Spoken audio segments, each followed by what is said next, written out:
Smart Insights on Timeline. Contact Timeline has some amazing functionalities, like Smart Insight and Deals. Let's quickly have a look at how it can help you with making insightful decisions.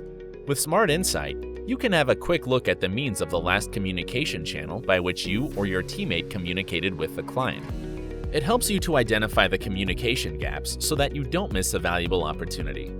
Smart fields are updated on the basis of activity types, which are considered as a communication medium or through calling and texting functionality. The open deals under the Smart Insights section gives you the expected revenue from the existing opportunities, upon which you or your teammates are working with the client. With Deals 1, you can stay updated on the number of deals that have closed till the date along with revenue generated.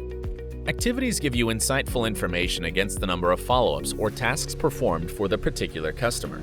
The Deals section here will exhibit all the ongoing deals you have with the client. It shows the stages in which the deal is along with the expected revenue.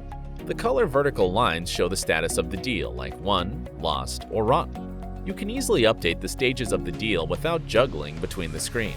The associated deals gives you a quick overview of the contact's participation in related deals. This is all about the Smart Insights and Deals from the Salesmate team. Subscribe to our channel and ring the bell icon to stay updated on the latest video and feature updates.